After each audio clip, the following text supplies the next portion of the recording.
الله الرحمن الرحيم. نبدأ كلامنا بالصلاة على سيدنا محمد أشرف المرسلين عليه الصلاة والسلام. أهلا بكم في أول حلقة لينا في قناة أحمد إبراهيم، كورة مع أحمد إبراهيم. أول خبر لينا 13 لاعب ينقصون فريق النادي الأهلي في أول مباراة ودية مع بطل سلوفانيا. عندنا 7 لعيبة في المنتخب الأولمبي والمنتخب الأول، 4 لعيبة في المنتخب الأول و3 لعيبة في المنتخب الأولمبي، و5 لعيبة في منتخبات بلادنا. يكون في عون مارسيل كولر، طبعا مش عارفين هيلعب ازاي ماتش من غير 14 لعيب. ده اول ماتش ودي ليه، المفروض الفريق كله يبقى كامل معاه. طبعا احنا عارفين التشكيل المثالي للرابطه، ضم 8 لعيبه من النادي الاهلي، 2 لعيبه من الزمالك ولاعب واحد من فيوتشر. 8 لعيبه من الاهلي احنا عارفينهم، ده استفتاء جمهور، انما ال2 لعيبه من الزمالك مع احترامنا لاحمد سيد زيزو كلنا عارفين امكانياته وعارفين ان هو لعيب ممتاز، بس ما كسبش في الاستفتاء بتاع الرابطه. وتاني حاجه حسام عبد المنعم ما كسبش في الاستفتاء الرابطه. المهم ان هما اتحطوا في التشكيل المثالي، هو ولعيب فيوتشر، لعيب واحد من فيوتشر، ومفيش ولا لاعب من بيراميدز. المدير الفني الامثل طبعا الفريق المثالي هو مارسيل كولر، وسلام الرضا عبد العال طبعا عشان هو الوحيد اللي بيحب مارسيل كولر جدا. عندنا 36 لاعب في اسبوع الفيفا، ده طبعا اعتراف من العالم كله ان الدوري السعودي بقى قوي جدا. 36 لاعب في 21 منتخب، يعني فعلا كده الدوري السعودي رايح لافضل دوريات. عندنا بقى رهان حلو قوي من محمد عبد الله مع معتز اينو. طبعا نشوف الحلقه وبعد كده نرد عليهم. بطل الدوري السنه دي النادي الاهلي، والمنافس ليه بيراميدز مش الزمالك. وانا صعبان عليا اللي انا قلته، عشان طول عمرنا عارفين الاهلي والزمالك دول قطبي الكره المصريه، مع احترامي الكامل لبيراميدز ومع احترامي الكامل لامكانياتهم، لكن الاهلي والزمالك هم الكره في مصر. لكن انا بتكلم ورق، بتكلم ككوره، بتكلم فنيات، صفقات. بص السنه دي الزمالك فين وبص بيراميدز فين. فانا راجل مدرب وراجل لعيب كوره، واللي يقول غير كده يقول لك ان الراجل ده بيقول كلام غلط. فانا بتكلم كوره. النهارده 4-9 صح؟ يحني وحيك ربنا نهايه الدوري. مصريه ان احنا نتفرج تفتكر على قبل ما دوري. تختم ماشي. النهارده 4-9. طب ما تقول ايه على طول؟ هنفتكر ايه؟ ما احنا عارفين ال 4-9. هو حد قال النهارده 20 انت قلت المنافسه اهلي وبيراميدز. انت بقى ايه بقى؟ تمام؟ انا بقول لك اهو افتكر النهارده 4-9. أيوة. افتكر الحلقه دي ايه بقى؟ يوم 4. ايه بقى؟ ايه عايزين المفيد؟ ان شاء الله الزمالك بطل الدوري. بطل الدوري؟ اختم بقى. عموما نتمنى كل اختم التوفيق. انا مش بقى. لاقي حاجه احلقها لك. اختم بقى. مش لاقي حاجه احلقها طب اقول لك لك. على حاجه، لو الزمالك خد الدوري هسيب شعري يطلع قدام الناس على الهواء. هو بيطلع اساسا. لا بيطلع يا حبيبي، بيطلع اهو. اعملوا لك سبايك. يبقى شكله ازاي؟ هيعمل عمليه زرع الشعر. هعمل زرع شعر. لو الزمالك خد الدوري هعمل زرع انا شعر. بقول لك افتكر الحلقه. طب لو الاهلي خد الدوري انا هشيل لك شعري. عجبتني. لا ما كده الشعر لو عايزين. حلو الرهان ده. حلو الرهان ده. بتاريخ افتكر بقى 4-9. انا بقول لك افتكر لو الحلقة الزمالك خد الدوري اينو هيزرع شعره.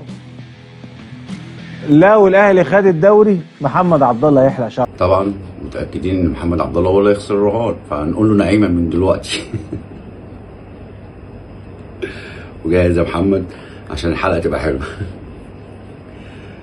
تاني حاجه معانا محمد فاروق، وهبدات محمد فاروق ونسمع الحلقه وبعد كده نرد على محمد فاروق. الآن هو عنده حالة من الزعل بوجود زي ما بنقول كده الفترة اللي فاتت كانت صفقة إمام عاشور أثارت زعل كابتن حسام غالي في تواجد إمام عاشور، في زعله وغضبه في الفترة اللي فاتت بهذه الصفقة، وكان عنده وجهة نظر ان يتم إعارة إمام عاشور، لكن كان في حالة من الرفض من المجلس وإدارة الكورة، وبالتالي ما شفناهوش في اجتماع مجلس الإدارة الأخير، وفي نفس الوقت او ما كانش موجود في اجتماع مجلس الاداره الاخير، وفي نفس الوقت ما شفناهوش في الحفله الخاصه بالنادي الاهلي بالموسم الذهبي كما اطلق عليه الحفله يعني في اليوم ده، بالتالي طبعا اثار الجدل في الوقت ده. لكن خلينا اقول لكم ان هو هيكون متواجد في القرعه الخاصه بكاس العالم للانديه، وهيكون طبعا ده شيء هيكون بدايه ممكن لكابتن حسام ان هو يعود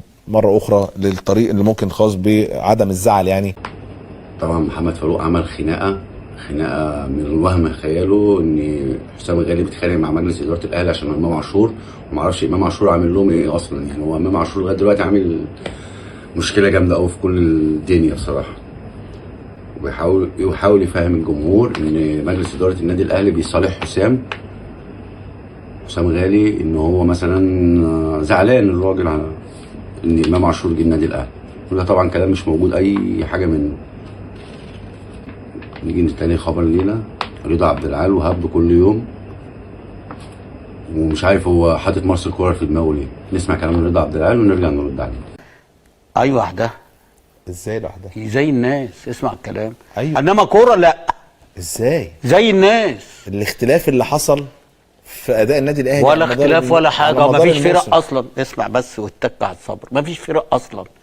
حتى بيراميدز اللي احنا كنا متوسمين فيها خير في الماتشين يعني ما كانوش على اللي هو بتاع السوبر وبتاع الكاس وبتاع الدوري. هو انا لازم يعني كابتن اشوف الفريق اللي قدامي. مفيش فرق، ما هو بيلعب تقول لي لوحده متوسم السنة في دي. خير، انا مالي، انا بلعب هو بيغرد. كورة بص، عشان انا فريقي كويس وانا لعبت طب كويس. وشال 5 ازاي؟ بشتغل معاهم كويس. وشال 5 ازاي؟ ما هو انا هكلمك، ما هو مش كل فريق يا حبيبي هتلاقيه ماشي يعني. بص، هي الفرقه عالي. دي الوحيده. حصل سقطه. لا مش سقطه، هي الفرقه الوحيده اللي انت تخاف منها في افريقيا، لانها انا من وجهه نظري دي الفرقه المتكامله اللي هي بتلعب كوره بجد وعندها. عملت ايه؟ ما وصلتش.